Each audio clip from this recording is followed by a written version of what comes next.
Hello everyone, I am Sumit sir and today we will discuss about chemical reactions and their their types में। तो सबसे पहले हम discuss करेंगे chemical reaction के बारे में। The process in which substance is form with new properties. तो वो केमिकल रिएक्शंस कहलाती हैं जिन प्रोसेस के अंदर नए सब्सटेंस की फॉर्मेशन होती है जिसकी प्रॉपर्टी बिल्कुल नहीं होगी। मतलब कि जिन सब्सटेंसेस से मिलकर वो सब्सटेंस बना है उन सब्सटेंस में और नए सब्सटेंस की प्रॉपर्टी में चेंज होगा या डिफरेंस होगा। जैसे कि हम एग्जांपल अगर हम लेते हैं, जैसे कि एग्जांपल हमने लिया, जैसे हमने हाइड्रोजन को कंबाइन किया ऑक्सीजन के साथ जिसकी वजह से फॉर्मेशन होती है वाटर की। ठीक है, अगर इसको हम बैलेंस करेंगे तो हमारे ये इस तरह से बैलेंस हो गया। अगर हम इसके बारे में देखें कि हाइड्रोजन और ऑक्सीजन इनकी प्रॉपर्टी वाटर की प्रॉपर्टी से डिफरेंट होती है। ठीक है, अगर हम बात करते हैं हाइड्रोजन के बारे में, उसको हम एज ए फ्यूल यूज़ कर सकते हैं जिसको जलाया जा सकता है, जबकि जो ऑक्सीजन है वो कंबशन में हेल्प करती है। जबकि आपको पता है वाटर को हम यूज़ कर सकते हैं आग को बुझाने के लिए। ठीक है, तो आप ये कह सकते हो कि वाटर की प्रॉपर्टी, हाइड्रोजन की प्रॉपर्टी, ऑक्सीजन की प्रॉपर्टी बिल्कुल डिफरेंट होगी। तो आप ये शो कर सकते हो इसके अंदर कि हाइड्रोजन और जो ऑक्सीजन है वो वाटर से बिल्कुल अलग होंगे। ठीक है, अब हम और भी एग्जांपल ले सकते हैं इसी के बारे में भाई। जैसे कि कार्बन है, उसने कंबाइन किया ऑक्सीजन के साथ, ठीक है, जिसकी वजह से यहाँ पर प्रोड्यूस होती है CO2 गैस। अब यहाँ पर अगर हम बात करते हैं, जो कार्बन का जब कंबशन होता है in the presence of oxygen, तो उसकी वजह से CO2 gas, carbon dioxide gas की फॉर्मेशन होती है और साथ में हीट एनर्जी प्रोड्यूस होगी। अगर हम इसके बारे में बात करते हैं, कार्बन और ऑक्सीजन जब कंबाइन कर रहे हैं और उसकी वजह से CO2 की फॉर्मेशन होती है, तो यहाँ पर भी हमें सेम वही चीज़ देखने को मिलती है। कार्बन और ऑक्सीजन जब कंबाइन करते हैं तो CO2 जब बना तो CO2 की प्रॉपर्टी कार्बन और ऑक्सीजन से डिफरेंट होगी।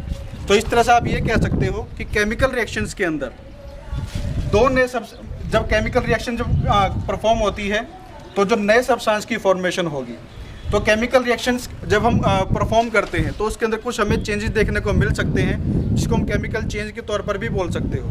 तो वो चेंजेस क्या क्या हमें उसके अंदर देखने को मिलता है, उस प्रोसेस की हम पहचान कैसे करेंगे किसी भी रिएक्शन के अंदर केमिकल चेंज हो रहा है। जैसे कि उसके अंदर हीट एनर्जी प्रोड्यूस हो सकती है, जो कलर है सब्सटेंसेस के वो चेंज हो सकते हैं, उनके जो स्मेल होती है स्मेल में चेंज हमें देखने को मिल सकता है। तो ये जो चेंजेस हैं भाई ये शो करते हैं कि वहाँ पर हमें केमिकल चेंज या फिर केमिकल रिएक्शन देखने को मिलती है।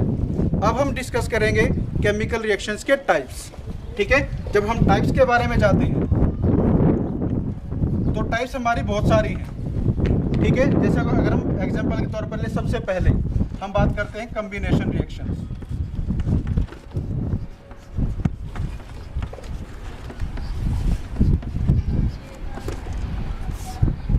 रिएक्शन जो मैंने लिखा शॉर्ट फॉर्म में लिखा है।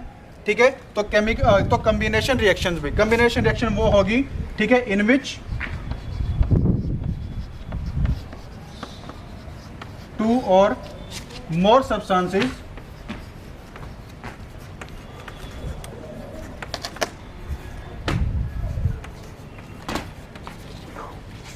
combine to form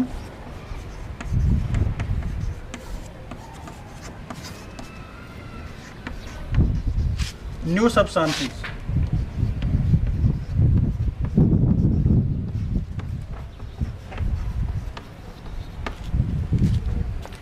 तो वो रिएक्शंस भी जिसके अंदर दो या दो से ज़्यादा जो सब्सटेंसेस हैं वो कंबाइन करके एक नए प्रोडक्ट की फॉर्मेशन करते हैं, तो उस रिएक्शंस को बोला जाता है कॉम्बिनेशन रिएक्शन।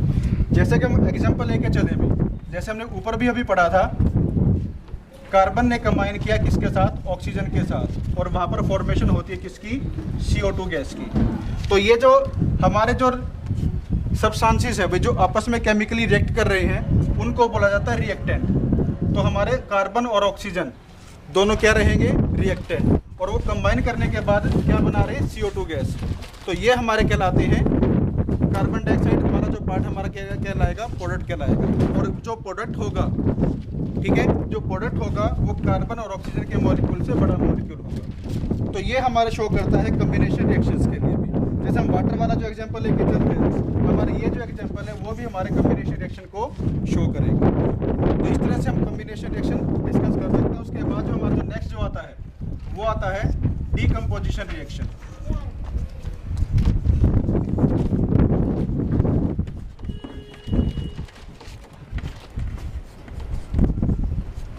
डीकम्पोजिशन रिएक्शन वो रिएक्शन, ठीक है, the reaction in which a substance break down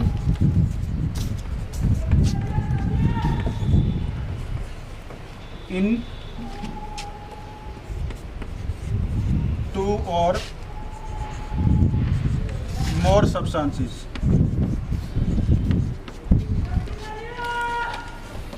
और यू कैन से जो मॉलिक्यूल होगा, एक बिगर मॉलिक्यूल कन्वर्ट हो रहा है दो या दो से ज़्यादा छोटे मॉलिक्यूल्स के अंदर, तो उन मॉलिक्यूल्स को, तो उस टाइप की जो रिएक्शंस है हमारी वो क्या कहलाएंगी, डीकम्पोजिशन रिएक्शन कहलाएंगी। ठीक है, जैसे हम एग्जांपल लेके चलें भाई, जैसे कि हमने कैल्शियम कार्बोनेट लिया भाई। कैल्शियम कार्बोनेट को जब हीटअप किया जाता है, हीट करने के बाद वो कन्वर्ट होता है कैल्शियम ऑक्साइड के अंदर और CO2 गैस के अंदर। तो इसके अंदर आप ये देख सकते हैं कि एक जो बड़ा जो मॉलिक्यूल है वो ब्रेकडाउन हो रहा है दो छोटे मॉलिक्यूल्स के अंदर। तो इस तरह की जो रिएक्शंस होंगी वो क्या कहलाएंगी, डीकम्पोजिशन रिएक्शन।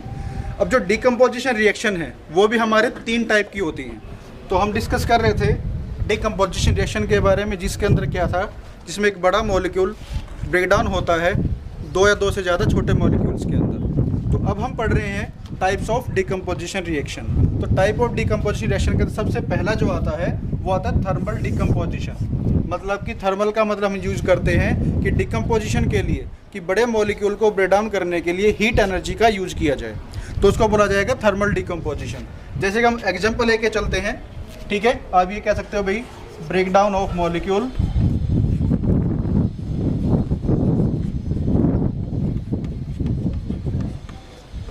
Bye heat. जैसे हम एग्जांपल ले, अभी हमने डिस्कस किया था कैल्शियम कार्बोनेट के बारे में। कैल्शियम कार्बोनेट को अगर हम हीट करते हैं, उसको हीट प्रोवाइड करते हैं, जिसकी वजह से वो कन्वर्ट हो जाता है कैल्शियम ऑक्साइड के अंदर और साथ में CO2 गैस प्रोड्यूस होती है। तो ये जो टाइप आप कह सकते हो डिकम्पोजिशन की, वो कहलाती है थर्मल डिकम्पोजिशन, जिसमें उसको डिकम्पोज करने के लिए यूज़ किया जाता है हीट एनर्जी का। उसके बाद हम लेके चलते हैं नेक्स्ट वाला जो पार्ट है बेटा, वो लेके चलते हैं इलेक्ट्रिकल डिकम्पोजिशन। इलेक्ट्रिकल डिकम्पोजिशन जो होगा उसके अंदर हम यूज़ करते हैं decomposition bye electricity. Decomposition by use of electricity. Electricity का यूज करके हम डिकम्पोजिशन क्रिएट करेंगे, जिसकी वजह से हमें देखने को मिलता है कि एक जो बड़ा जो मॉलिक्यूल है वो डिवाइड हो रहा है उसके जो कंस्टिट्यूट जो पार्टिकल्स होते हैं उसके अंदर। जैसे कि हम एग्जांपल लेके चले, हमने NaCl ले लिया, मोल्टन स्टेट के अंदर जब हम इसको लेके चलेंगे तो इसके अंदर से इलेक्ट्रिसिटी जब कंडक्ट की जाती है तो इसको प्रोवाइड करेंगे इलेक्ट्रिसिटी। इलेक्ट्रिसिटी हमने इसको प्रोवाइड की और ये कन्वर्ट हो जाएगा किसके अंदर, Na सॉलिड के अंदर और Cl2 गैस हमें देखने को मिलेगी। जब इसको बैलेंस करेंगे तो हमारा यहाँ पर 2 आ जाएगा और ये 2 यहाँ पर 2 Na प्लस में Cl2। तो ये हमें डिकम्पोजिशन देखने को मिल रही है, इलेक्ट्रिकल डिकम्पोजिशन, जिसके अंदर इलेक्ट्रिसिटी का यूज़ करके हम एक मॉलिक्यूल को उसके कंस्टिट्यूट पार्टिकल्स के अंदर डिवाइड कर रहे हैं। तीसरी जो डिकम्पोजिशन हमें देखने को मिलती है, ठीक है, जैसे नाम से क्लियर है बेटा, फोटोकेमिकल डिकम्पोजिशन। जैसे हमें इसके अंदर देखने को मिलेगा डिकम्पोजिशन बाय